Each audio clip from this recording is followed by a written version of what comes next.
Hello. So I want to talk to you about number lines today and some of the things that need to go on a number line. First thing is a number line is just that it's a line. And we put arrows at both ends of the number line because this is going to represent numbers, and numbers don't end, they go on forever. And we need these arrows to indicate that this line continues past what we have uh, put on the number line. The next thing is you want to evenly space all of your tick marks. Okay, those each represent a number. And we can put 0 on there, and then we would number 1, 2, 3, 4, and in the opposite direction, -1, -2, and we could go on, -3, -4, so on and so forth.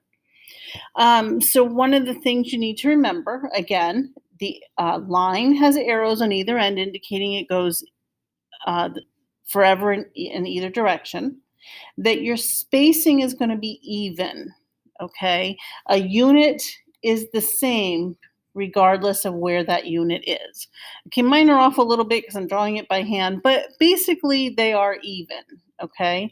And also my numbers go by the same amount, okay? I go up by 1 each time. Okay.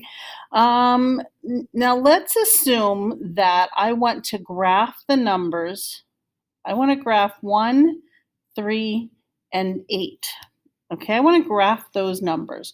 So I'm going to draw a number line and I need to make sure it has 1, 3, and 8 on it. Do I need to put 0? I don't need to, but I can. I cannot evenly space my numbers and just put 1, 3, and 8. The distance from 0 to 1 is 1 unit. The distance from 1 to 3 is 2 units. They can't look the same distance. And then the distance from 3 to 8 is 5 units. Well, that can't be the same space as 2 units. Okay? So we are going to have to number them. Don't do this. Okay, do we have to put 0? No. Let's start with 1, 2, 3, 4, 5, 6, 7, and I didn't draw it long enough, 8. Okay, if I need to graph these numbers, the way you graph on a number line is you just put a dot there. That's graphing 1, 3, and 8. Okay, that's how you graph on a number line. You just declare the point by putting a number there. All right. What if I needed to graph, um, trying to keep this straight for you guys. What if I needed to graph, let's say I needed to graph 5, 15, and 25. Well, that's going to make a really big number line if I number by ones. So I don't have to number by ones. I can number by fives. I will start with 0. And then as long as my spaces are evenly spaced, I can count by 5, 10, 15, 20, 25.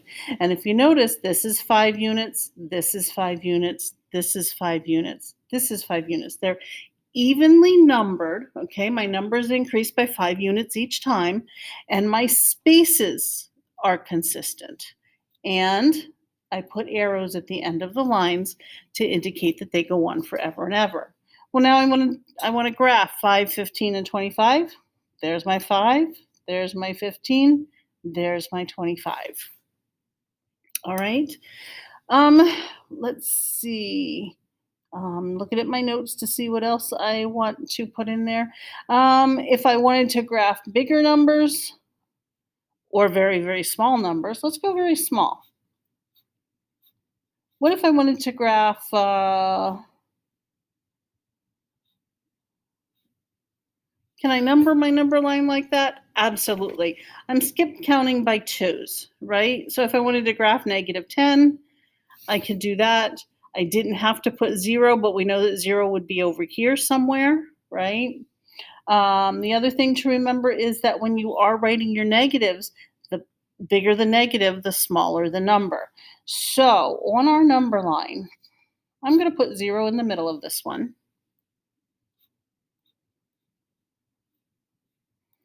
All right, I'm going to put 0 in the middle. And I know that numbers get bigger as I go to the right. Okay, bigger to the right, smaller to the left. Okay. And when I count up my positive numbers, I just count from left to right. Then I would go 4, 5, 6, so on and so forth. For negative numbers, -1 is bigger than -2, and -2 is bigger than -3. So we have to count the opposite direction on the negative side. Okay. And as your negative gets bigger, okay, bigger is kind of an awkward word, but it's a bigger negative, it's a smaller number. All right. So keep that in mind. One of the mistakes I often see is I'll see people do a number line and our zeros in the middle, and they'll put their tick marks, and this will be 1, 2, 3, and this will be -1, -2, -3.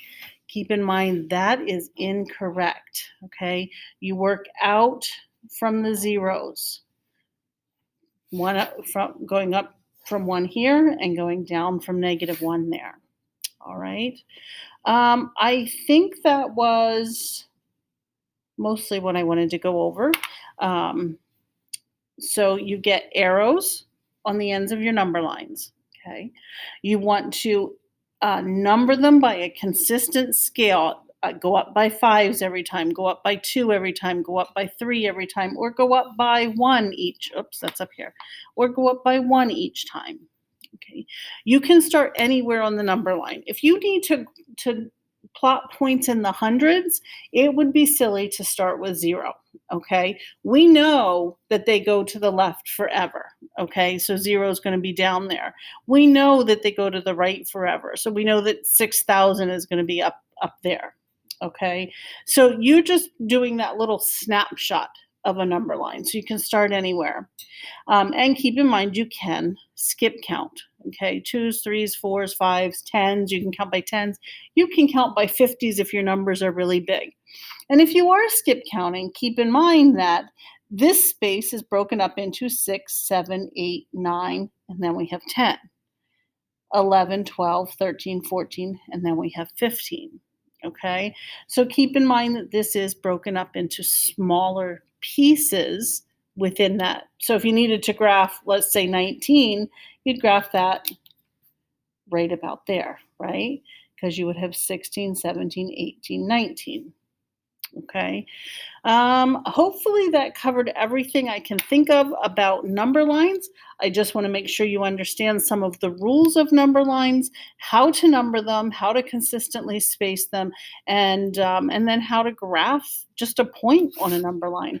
Eventually, we will be graphing inequalities on number lines, and we will be graphing some points, I think, on number lines with our negatives.